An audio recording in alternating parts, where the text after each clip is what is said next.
Hi ವಿದ್ಯಾರ್ಥಿಗಳೇ, ಎಲ್ಲರೂ ಕೂಡ ನನ್ನ ಚಾನಲ್ಗೆ ಸ್ವಾಗತ ಹೇಳ್ತಾ ಇಲ್ಲಿ ನೋಡಿ, ಭಾರತೀಯ ಸಮಾಜದ ನಿರ್ಮಾಣ ಮತ್ತು ಜನಸಂಖ್ಯೆ ಶಾಸ್ತ್ರ ಅಂದ್ರೆ ಸೆಕೆಂಡ್ ದ್ವಿತೀಯ PUC ವಿದ್ಯಾರ್ಥಿಗಳಿಗೆ ಮೋಸ್ಟ್ ಇಂಪಾರ್ಟೆಂಟ್ ಇರುವಂತಹ ಒಂದು ಸಮಾಜ ಶಾಸ್ತ್ರದ ನೋಟ್ಸ್ ಇದು. ಯಾರು ಕೂಡ ನೆಗ್ಲೆಕ್ಟ್ ಮಾಡಬೇಡಿ, ಕೊನೆವರೆಗೂ ನೋಡಿ. ಯಾಕಂದ್ರೆ ನಿಮ್ಮ ಮಿಡ್ ಟರ್ಮ್ ಎಕ್ಸಾಮ್ ಮತ್ತೆ ನಿಮ್ಮ ಬೋರ್ಡ್ ಪರೀಕ್ಷೆಗೆ ತುಂಬಾ ಯೂಸ್ ಆಗುವಂತಹ ಒಂದು ನೋಟ್ಸ್ ಇದು. ಇಂಪಾರ್ಟೆಂಟ್ ಪ್ರತಿ 8 ಅಧ್ಯಾಯಗಳಿಗೆ ಸಂಬಂಧಪಟ್ಟಂತಹ notes 1 marks, 2 marks, 5 marks, 10 marks ಎಲ್ಲವೂ ಕೂಡ ಕವರ್ ಇದೆ. ಯಾವ್ದೆಲ್ಲ ಇಂಪಾರ್ಟೆಂಟ್ ಇದೆ ಅಂತ ಹೇಳ್ತಾ ಹೋಗ್ತೇನೆ, ಅವನ್ನೆಲ್ಲ ಚೆನ್ನಾಗಿ ಸ್ಟಡಿ ಮಾಡ್ತಾ ಹೋಗಿ. ಓಕೆ, ಬನ್ನಿ ಹಾಗಾದ್ರೆ ಮೊದಲನೇ ಒಂದು ಲೆಸನ್ ಅಲ್ಲಿ ಬರುವಂತಹ ಮೋಸ್ಟ್ ಇಂಪಾರ್ಟೆಂಟ್ 1 ಅಂಕದ ಪ್ರಶ್ನೆಗಳನ್ನು ನೋಡ್ತಾ ಹೋಗೋಣ. ಡೆಮೋಗ್ರಫಿ ಎಂಬ ಪದವು ಹೇಗೆ ಉತ್ಪತ್ತಿಯಾಗಿದೆ? ಇದೊಂದು ಪ್ರಶ್ನೆ. ಸರಿಯಾಗಿ ಕ್ವಶನ್ ವಿತ್ ಆನ್ಸರ್ಸ್ ಕೂಡ ಇದೆ ನೋಡಿ. ಡೆಮೋಗ್ರಫಿ ಎಂಬ ಪದವು ಡೆಮೋಸ್ ಮತ್ತೆ ಗ್ರಾಫೇಸ್ ಎಂಬ 2 ಗ್ರೀಕ್ ಪದಗಳಿಂದ ಉತ್ಪತ್ತಿಯಾಗಿದೆ. ಅಂದ್ರೆ ನಾನು ಆನ್ಸರ್ ಹೇಳ್ತಾ ಹೋಗೋದಿಲ್ಲ, ಕ್ವಶನ್ಸ್ ಇಂಪಾರ್ಟೆಂಟ್ ಕ್ವಶನ್ಸ್ ಹೇಳ್ತಾ ಹೋಗ್ತೇನೆ. ಕರೆಕ್ಟ್ ಆಗಿ ನೀವು ನೋಡ್ತಾ ಬನ್ನಿ. ನೆಕ್ಸ್ಟ್ ಇಂಪಾರ್ಟೆಂಟ್ ಆಗಿ ಇರುವಂತಹ ಪ್ರಶ್ನೆ ಇದರಲ್ಲಿ ಯಾವುದು ಅಂದ್ರೆ, ಭಾರತ ಸರ್ಕಾರ ಕರ್ನಾಟಕದ ಯಾವ ಜಿಲ್ಲೆಯನ್ನು ಬೇಟಿ ಪಡಾವೋ ಮತ್ತೆ ಬೇಟಿ ಬಚಾವೋ ಕಾರ್ಯಕ್ರಮಕ್ಕೆ ಆಯ್ಕೆ ಮಾಡಿಕೊಂಡಿದೆ? ಉತ್ತರ ಇಲ್ಲಿದೆ. ನೆಕ್ಸ್ಟ್ ಇಂಪಾರ್ಟೆಂಟ್ ಪ್ರಶ್ನೆ ಇದು. ಎಲ್ಲವೂ ಕೂಡ ಭಾರತಕ್ಕೆ ಕ್ರೈಸ್ತ ಧರ್ಮವನ್ನು ಪರಿಚಯಿಸಿದವರು ಯಾರು? ಇದೊಂದು ಇಂಪಾರ್ಟೆಂಟ್. ನೆಕ್ಸ್ಟ್ ಯಾವ ವರ್ಷವನ್ನು ಜನಸಂಖ್ಯೆ ಶಾಸ್ತ್ರ ವಿಭಜಕ ವರ್ಷ ಎಂದು ಕರೆಯುತ್ತೇವೆ? ನೆಕ್ಸ್ಟ್ ಲಿಂಗಾನುಪಾತ ಎಂದರೇನು? ನೆಕ್ಸ್ಟ್ 2 ಅಂಕದ ಪ್ರಶ್ನೆಗಳು ತುಂಬಾ ಇಂಪಾರ್ಟೆಂಟ್. ಇದರಲ್ಲಿ ಯಾವುದು ಅಂದ್ರೆ, ಡಿಮಾರು ಎಂಬುದನ್ನು ಏನನ್ನು ಸೂಚಿಸುತ್ತದೆ? ಇದೊಂದು ತುಂಬಾ ಇಂಪಾರ್ಟೆಂಟ್ ಪ್ರಶ್ನೆ, ನೆನ್ಪಿಟ್ಟುಕೊಳ್ಳಿ. ನೆಕ್ಸ್ಟ್ ಇಂಪಾರ್ಟೆಂಟ್ ಬಂದ್ಬಿಟ್ಟು ಇದರಲ್ಲಿ ಕೋಮುವಾದ ಎಂದರೇನು? ಇದೊಂದು ಪ್ರಶ್ನೆ ಬರ್ತದೆ. ನೆಕ್ಸ್ಟ್ ಇಲ್ಲಿ ಜನಸಂಖ್ಯಾ ಲಾಭಾಂಶ ಎಂದರೇನು? ಇದೊಂದು ಪ್ರಶ್ನೆ ತುಂಬಾ ಇಂಪಾರ್ಟೆಂಟ್, ನೆನ್ಪಿಟ್ಕೊಳ್ಳಿ. ನೆಕ್ಸ್ಟ್ 5 ಅಂಕಗಳ ಪ್ರಶ್ನೆಗಳು ಇಲ್ಲಿ ತುಂಬಾ ಇಂಪಾರ್ಟೆಂಟ್. ಅಂದ್ರೆ ನಾನು ಜಸ್ಟ್ ಎಕ್ಸ್ಪ್ಲೇನ್ ಇಲ್ಲ ಇದರಲ್ಲಿ, but important questions with points ಗಳಿದಾವೆ. ಪಾಯಿಂಟ್ಸ್ ಗಳಿಗೆ ವಿವರಣೆ ಬೇಕು ಅಂದ್ರೆ ನೋಟ್ಸ್ ನಿಮಗೆ ನನ್ನ ಒಂದು ಡಿಸ್ಕ್ರಿಪ್ಷನ್ ಅಲ್ಲಿ PDF ಇದೆ, ಅದನ್ನು ನೀವು ಡೌನ್ಲೋಡ್ ಮಾಡ್ಕೊಳ್ಬಹುದು. ಓಕೆ, ನೆಕ್ಸ್ಟ್ ಇಲ್ಲ ಅಂದ್ರೆ ನನ್ನ ಟೆಲಿಗ್ರಾಮ್ಗೆ ಹೋಗಿ ನೀವು ಡೌನ್ಲೋಡ್ ಮಾಡ್ಕೊಳ್ಬಹುದು. ನೆಕ್ಸ್ಟ್ ಇಲ್ಲಿ ಬಂದ್ಕೊಂಡು ಈಗಲೇ ಸಬ್ಸ್ಕ್ರೈಬ್ ಮಾಡಿ, ಯಾಕಂದ್ರೆ ಸಬ್ಸ್ಕ್ರೈಬ್ ಮಾಡಿಲ್ಲ ಅಂದ್ರೆ ಇನ್ನು ಬೇರೆ ಸಬ್ಜೆಕ್ಟಿನ ಒಂದು ವಿಡಿಯೋಸ್ಗಳು ಸಿಗೋದಿಲ್ಲ. ಓಕೆ, ಬನ್ನಿ ಹಾಗಾದ್ರೆ ಇಲ್ಲಿ 5 ಅಂಕದ ಪ್ರಶ್ನೆಗಳು ತುಂಬಾ ಇಂಪಾರ್ಟೆಂಟ್ ಈ ಒಂದು ಪಾಠದಲ್ಲಿ. ಅಂದ್ರೆ ಯಾವುದಂದ್ರೆ, ಡಾಕ್ಟರ್ BS ಗುಹರ್ ಅವರು ವರ್ಗೀಕರಿಸಿರುವಂತಹ ಜನಾಂಗೀಯ ಸಮೂಹಗಳನ್ನು ವಿವರಿಸಿರಿ. ಇದು ಒಂದು ಮೋಸ್ಟ್ ಇಂಪಾರ್ಟೆಂಟ್ ಪ್ರಶ್ನೆ, ಇದು ಒಂದು. ನೆಕ್ಸ್ಟ್ ಇನ್ನೊಂದು ಇಂಪಾರ್ಟೆಂಟ್ ಪ್ರಶ್ನೆ ಬಂದ್ಬಿಟ್ಟು ಇದು ಯಾವುದು ಅಂದ್ರೆ, ರಾಷ್ಟ್ರೀಯ ಭಾವೈಕ್ಯತೆಯನ್ನು ಬಲಪಡಿಸಲು ಡಾಕ್ಟರ್ ಸಂಪೂರ್ಣಾನಂದ ಸಮಿತಿಯು ನೀಡಿದ ಸಲಹೆಗಳು. ಇದೊಂದು ಪ್ರಶ್ನೆ ತುಂಬಾ ಇಂಪಾರ್ಟೆಂಟ್. ಓಕೆ, ಆನ್ಸರ್ಸ್ ಕೂಡ ಇದಾವೆ, ಪಾಯಿಂಟ್ಸ್ ಗಳು ಇದಾವೆ. ಓಕೆ, ನೆಕ್ಸ್ಟ್ 10 ಅಂಕಗಳಿಗೆ ಪ್ರಶ್ನೆಗಳು ತುಂಬಾ ಇಂಪಾರ್ಟೆಂಟ್ ಪ್ರಶ್ನೆ. ಇದರಲ್ಲಿ ಯಾವುದು ಅಂದ್ರೆ, ವೈವಿಧ್ಯತೆ ಎಂದರೇನು? ಭಾರತದಲ್ಲಿ ವೈವಿಧ್ಯತೆಯ ಲಕ್ಷಣಗಳನ್ನು ವಿವರಿಸಿರಿ. ಇದೊಂದು ಪ್ರಶ್ನೆ ತುಂಬಾ ಇಂಪಾರ್ಟೆಂಟ್. ನೆಕ್ಸ್ಟ್ ಅಧ್ಯಾಯ 2 ಸಾಮಾಜಿಕ ಅಸಮಾನತೆ ಮತ್ತು ಹೊರಗುಳುವಿಕೆ. ಈ ಪ್ರಶ್ನೆಯನ್ನು ಈ ಒಂದು ಪಾಠದಲ್ಲಿ ಇರುವಂತಹ ಮೋಸ್ಟ್ ಇಂಪಾರ್ಟೆಂಟ್ 1 ಮಾರ್ಕ್ಸ್ ಕ್ವಶನ್ಸ್ ನೋಡೋಣ. ಬುಡಕಟ್ಟು ಪಂಚಶೀಲ ಪ್ರತಿಪಾದಕರು ಯಾರು? ಇದೊಂದು ಕೇಳ್ತಾರೆ, ನೆನ್ಪಿಟ್ಕೊಳ್ಳಿ. ನೆಕ್ಸ್ಟ್ ಹರಿಜನ ಎಂಬ ಪದವನ್ನು ಜನಪ್ರಿಯಗೊಳಿಸಿದವರು ಯಾರು? ಆನ್ಸರ್ ಇಲ್ಲೇ ಇದೆ. ಓಕೆ, ನೆಕ್ಸ್ಟ್ ಇನ್ನೊಂದು ಇಂಪಾರ್ಟೆಂಟ್ ಪ್ರಶ್ನೆ ಇದರಲ್ಲಿ ಯಾವುದು ಅಂದ್ರೆ, ಕಾಕಾ ಸಾಹೇಬ್ ಭಾರತ ಸರ್ಕಾರ ನೇಮಿಸಿದ ಹಿಂದುಳಿದ ವರ್ಗಗಳ ಆಯೋಗಗಳಲ್ಲಿ ಒಂದನ್ನು ತಿಳಿಸಿ ಅಂತ. ಇದೊಂದು ಪ್ರಶ್ನೆ ತುಂಬಾ ಇಂಪಾರ್ಟೆಂಟ್ ಇರುತ್ತೆ, ನೆನ್ಪಿಟ್ಕೊಳ್ಳಿ. ನೆಕ್ಸ್ಟ್ ಬಂದ್ಬಿಟ್ಟು ಇಲ್ಲಿ ಕ್ಯಾಸ್ಟ್ ಇನ್ ಇಂಡಿಯಾ ಗ್ರಂಥದ ಲೇಖಕರು ಯಾರು? ಇದೊಂದು ಪ್ರಶ್ನೆ ತುಂಬಾ ಇಂಪಾರ್ಟೆಂಟ್. ಆದಿವಾಸಿಗಳನ್ನು ಗಿರಿಜನ ಎಂದು ಕರೆದವರು ಯಾರು? ಇದೊಂದು ಪ್ರಶ್ನೆ ಇಂಪಾರ್ಟೆಂಟ್ ಇರುತ್ತೆ. ನೆಕ್ಸ್ಟ್ ಬಂದ್ಬಿಟ್ಟು ಇಲ್ಲಿ ಕರ್ನಾಟಕದ ಮೊದಲ ಹಿಂದುಳಿದ ವರ್ಗದ ಆಯೋಗದ ಅಧ್ಯಕ್ಷರು ಯಾರು? ಇದೊಂದು ಪ್ರಶ್ನೆ ತುಂಬಾ ಇಂಪಾರ್ಟೆಂಟ್ ಇರುತ್ತೆ. ನೆಕ್ಸ್ಟ್ ಬಂದ್ಬಿಟ್ಟು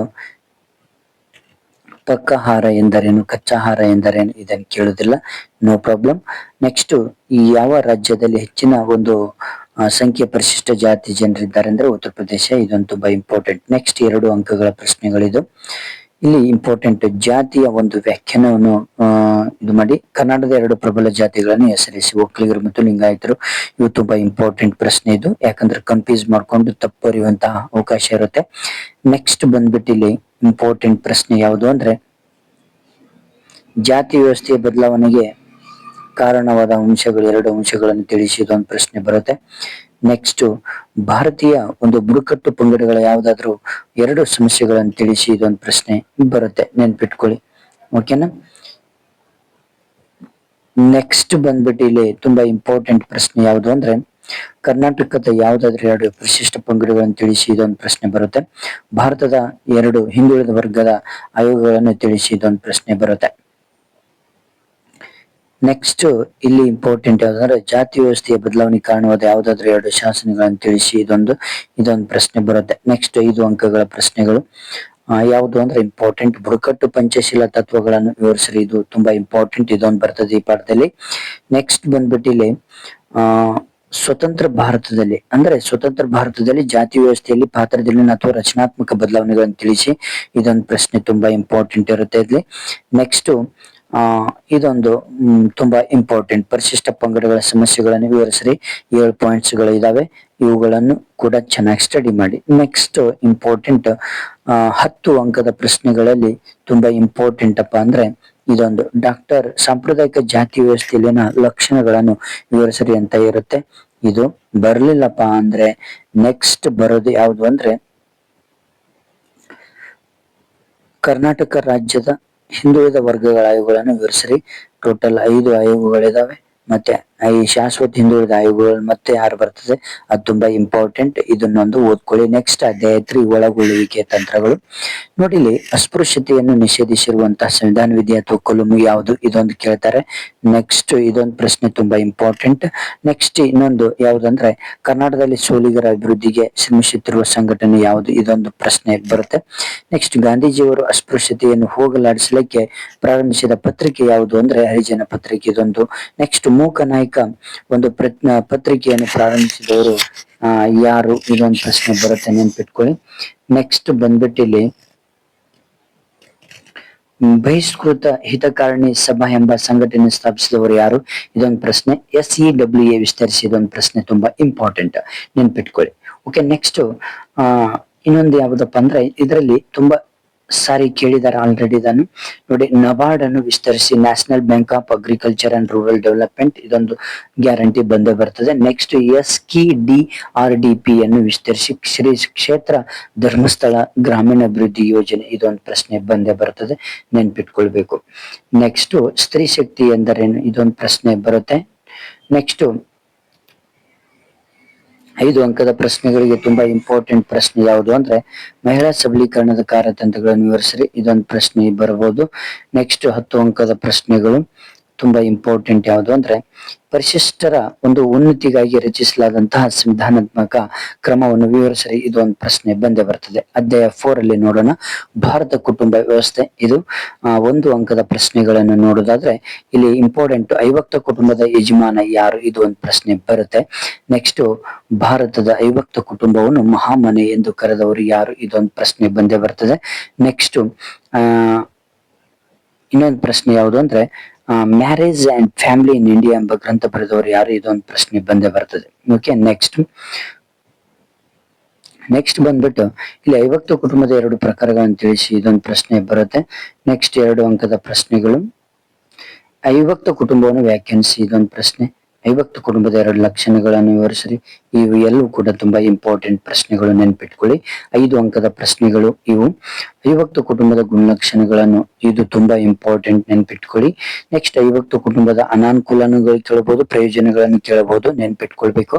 ನೆಕ್ಸ್ಟ್ ಅವುಗಳನ್ನು ಓದ್ಕೊಳ್ಳಿ. ಇಲ್ಲಂ ಬಗ್ಗೆ ಟಿಪ್ಪಣಿ ಬರೆಯಿರಿ, ಮತ್ತೆ ಇಲ್ಲಂ ಬಗ್ಗೆನು ಕೇಳಬಹುದು ನಿಮ್ಗೆ. ನೆಕ್ಸ್ಟ್ 10 ಅಂಕದ ಪ್ರಶ್ನೆಗಳಲ್ಲಿ ತುಂಬಾ ಇಂಪಾರ್ಟೆಂಟ್ ಯಾವುದು ಅಂದ್ರೆ ಕೇಳಿದ್ರೆ ನಿಮ್ಗೆ ಅವಿಭಕ್ತ ಕುಟುಂಬದ ಒಂದು ಪರಿವರ್ತನೆಗಳನ್ನು ವಿವರಿಸ್ರಿ ಅಂತ ನಿಮ್ಗೆ ಈ ಪ್ರಶ್ನೆ ಬರಬಹುದು, ನೆನ್ಪಿಟ್ಕೊಳ್ಳಿ. ತುಂಬಾ ಇಂಪಾರ್ಟೆಂಟ್ ಪ್ರಶ್ನೆ ಇದು. ಓಕೆನಾ, ಇವು ಪಾಯಿಂಟ್ಸ್ ಗಳು ಅಷ್ಟೇ ಇರೋದು, ನೀವು ಕಡ್ಡಾಯವಾಗಿ ಪಾಯಿಂಟ್ಸ್ ಗಳನ್ನು ಎಕ್ಸ್ಪ್ಲೇನ್ ಮಾಡ್ಲೇಬೇಕಾಗುತ್ತೆ.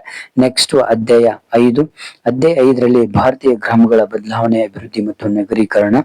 ನೋಡಿ 1 ಅಂಕದ ಪ್ರಶ್ನೆಗಳು ಯಾವುದು ತುಂಬಾ ಇಂಪಾರ್ಟೆಂಟ್ ಅಂದ್ರೆ ಗ್ರಾಮ ಸಮುದಾಯದ ಒಂದು ಲಕ್ಷಣವನ್ನು ತಿಳಿಸಿ, ಇದು ತೊಂದರೆ ಇಲ್ಲ. ನೆಕ್ಸ್ಟ್ ಇಲ್ಲಿ ಬರುತ್ತೆ ಭಾರತದ ಹಸಿರು ಕ್ರಾಂತಿ ಪಿತಾಮಹ ಎಂದು ಯಾರನ್ನು ಕರೀತಾರೆ, ಇದು ತುಂಬಾ ಇಂಪಾರ್ಟೆಂಟ್. ಭಾರತೀಯ ಗ್ರಾಮಗಳನ್ನು ಪುಟ್ಟ ಗಣರಾಜ್ಯಗಳು ಎಂದವರು ಯಾರು, ಇದೊಂದು. Next rural sociology in India ಗ್ರಂಥದ ಸಂಪಾದಕರು. ಈ 3 ಪ್ರಶ್ನೆಗಳು ತುಂಬಾ ಇಂಪಾರ್ಟೆಂಟ್ ಇರ್ತದೆ. ನೆಕ್ಸ್ಟ್ IRDP ಅನ್ನು ವಿಸ್ತರಿಸಿದೊಂದು ಕೇಳ್ತಾರೆ. ನೆಕ್ಸ್ಟ್ ರೈತರ ಆತ್ಮಹತ್ಯೆಗೆ 2 ಕಾರಣಗಳನ್ನು ತಿಳಿಸಿ, ಇದೊಂದು ಪ್ರಶ್ನೆ ತುಂಬಾ ಇಂಪಾರ್ಟೆಂಟ್. ನೆಕ್ಸ್ಟ್ ಇನ್ನೊಂದು ಇಂಪಾರ್ಟೆಂಟ್ ಯಾವುದು ಅಂದ್ರೆ ಹಸಿರು ಕ್ರಾಂತಿಯನ್ನು ಯಾವ ಯೋಜನೆ ಅಡಿಯಲ್ಲಿ ಅನುಷ್ಠಾನಗೊಳಿಸಲಾಯಿತು, ಇದೊಂದು ಪ್ರಶ್ನೆ ತುಂಬಾ ಇಂಪಾರ್ಟೆಂಟ್. 2 ಅಂಕದ ಪ್ರಶ್ನೆಗಳು ತುಂಬಾ ಇಂಪಾರ್ಟೆಂಟ್. ಎಲ್ಲಿದೆ ಅಂದ್ರೆ ಇಲ್ಲಿ ತುಂಬಾ ಇಂಪಾರ್ಟೆಂಟ್ ಅಂದ್ರೆ ಕೃಷಿ ವಿಷಯಗಳನ್ನು ಅಭ್ಯಸಿಸಲು ಕರ್ನಾಟಕ ಸರ್ಕಾರ ರಚಿಸಿದ 2 ಸಮಿತಿಗಳನ್ನು ತಿಳಿಸಿ, ಇದೊಂದು ಪ್ರಶ್ನೆ ಬಂದೇ ಬರ್ತದೆ. ನೆಕ್ಸ್ಟ್ ಪಂಚಾಯತ್ ರಾಜ್ನ ಒಂದು 3 ಹಂತಗಳನ್ನು ತಿಳಿಸಿ, ಈ ಪ್ರಶ್ನೆಗಳು ತುಂಬಾ ಇಂಪಾರ್ಟೆಂಟ್. 5 ಅಂಕದ ಪ್ರಶ್ನೆಗಳು ಇದೊಂದು ತುಂಬಾ ಇಂಪಾರ್ಟೆಂಟ್ ಬರುತ್ತೆ. ಯಾವುದು ಗ್ರಾಮದ ಲಕ್ಷಣಗಳನ್ನು ವಿವರಿಸ್ರಿ ಅಂತ ಇದೆ, ಅದೊಂದು ತುಂಬಾ ಇಂಪಾರ್ಟೆಂಟ್ ಪ್ರಶ್ನೆ ಬರುತ್ತೆ. ನೆಕ್ಸ್ಟ್ ಇಲ್ಲೊಂದು ಇಂಪಾರ್ಟೆಂಟ್ ಯಾವುದು ಅಂದ್ರೆ ಇದೊಂದು ಪ್ರಶ್ನೆ ನಿಮಗೆ ಇಂಪಾರ್ಟೆಂಟ್ ಆಗಿ ಬರುತ್ತೆ. ಯಾವುದು ಅಂದ್ರೆ ಭಾರತೀಯ ಗ್ರಾಮಗಳ ಕೃಷಿ ಮತ್ತು ಆರ್ಥಿಕ ಸಮಸ್ಯೆಗಳನ್ನು ವಿವರಿಸ್ರಿ ಅಂತ, ಇದೊಂದು ಪ್ರಶ್ನೆ ಬರ್ಬೋದು, ನಿಮ್ಗೆ ಬರ್ಬೋದಲ್ಲ, ಬಂದೇ ಬರ್ತದೆ. Next it is very important ಪ್ರಶ್ನೆ 10 ಅಂಕದ್ದು. ಭಾರತೀಯ ಗ್ರಾಮಗಳ ಸಮಸ್ಯೆಗಳನ್ನು ವಿವರಿಸ್ರಿ, ಇದೊಂದು ಪ್ರಶ್ನೆ ಬಂದೇ ಬರ್ತದೆ. ಓಕೆನಾ. ನೆಕ್ಸ್ಟ್ ರೈತರ ಆತ್ಮಹತ್ಯೆಗಳನ್ನು ತಡೆಗಟ್ಟಲು ಸರ್ಕಾರ ಕೈಗೊಂಡಿರುವ ಕ್ರಮಗಳನ್ನು ವಿವರಿಸಿ, ಇದೊಂದು ತುಂಬಾ ಇಂಪಾರ್ಟೆಂಟ್. ನೆಕ್ಸ್ಟ್ ಅಧ್ಯಾಯ ಸಾಮಾಜಿಕ ಚಳವಳಿ, ಅಧ್ಯಾಯ 7. ಈ ಒಂದು ಪಾಠದಲ್ಲಿ ತುಂಬಾ ಇಂಪಾರ್ಟೆಂಟ್ ಯಾವುದು ಅಂದ್ರೆ ಸತ್ಯಶೋಧಕ ಸಮಾಜವನ್ನು ಸ್ಥಾಪಿಸಿದವರು ಯಾರು, ಇದೊಂದು ಬರ್ತದೆ ನಿಮಗೆ. ನೆಕ್ಸ್ಟ್ ಕರ್ನಾಟಕ ರಾಜ್ಯ ರೈತ ಸಂಘ ಯಾವುದು ಅಂತ ಕೇಳ್ತಾರೆ, ಇದೊಂದು ಬರುತ್ತೆ.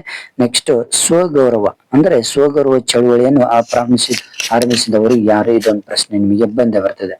ಓಕೆನಾ. ಕಾಗೋಡು ಸತ್ಯಾಗ್ರಹದ ಘೋಷಣೆಗಳು ಏನು, ಇದೊಂದು ಪ್ರಶ್ನೆ ಬರುತ್ತೆ. ಓಕೆ, 2 ಅಂಕದ ಪ್ರಶ್ನೆಗಳಲ್ಲಿ ಇನ್ನೊಂದು ಯಾವುದು ಅಂದ್ರೆ ತುಂಬಾ ಸಿಂಪಲ್ ಆಗಿ ಕೇಳ್ತಾರೆ ನಿಮ್ಗೆ.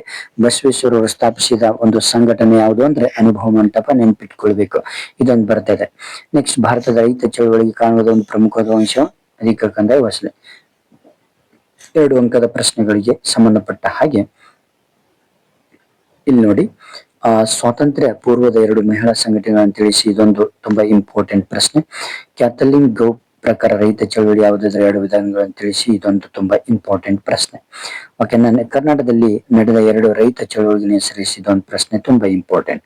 5 ಅಂಕದ ಪ್ರಶ್ನೆಗಳಿಗೆ ತುಂಬಾ ಇಂಪಾರ್ಟೆಂಟ್ ಇರುವಂತದ್ದು ಕ್ಯಾಥಲಿನ್ ಗೌ ಪ್ರಕಾರ ರೈತ ಹೋರಾಟಕ್ಕೆ ಕಾರಣವಾದ ಅಂಶಗಳನ್ನು ವಿವರಿಸಿ, ಇದೊಂದು ತುಂಬಾ ಇಂಪಾರ್ಟೆಂಟ್ ಪ್ರಶ್ನೆ. ಓಕೆ, ತುಂಬಾ ಮೋಸ್ಟ್ ಇಂಪಾರ್ಟೆಂಟ್ ಪ್ರಶ್ನೆಗಳು. 10 ಅಂಕದ ಪ್ರಶ್ನೆಗಳಿಗೆ ಸಂಬಂಧಪಟ್ಟ ಹಾಗೆ ಭಾರತದ ಮಹಿಳಾ ಚಳವಳಿಯನ್ನು ವಿವರಿಸಿ, ಇದೊಂದು ಪ್ರಶ್ನೆ ತುಂಬಾ ಇಂಪಾರ್ಟೆಂಟ್. ಓಕೆ, ನೆಕ್ಸ್ಟ್ ಇವೆಲ್ಲವೂ ಕೂಡ ತುಂಬಾ ಇಂಪಾರ್ಟೆಂಟ್ ಇರುವಂತಹ ಒಂದು ಸೋಶಿಯಾಲಜಿ ನೋಟ್ಸ್.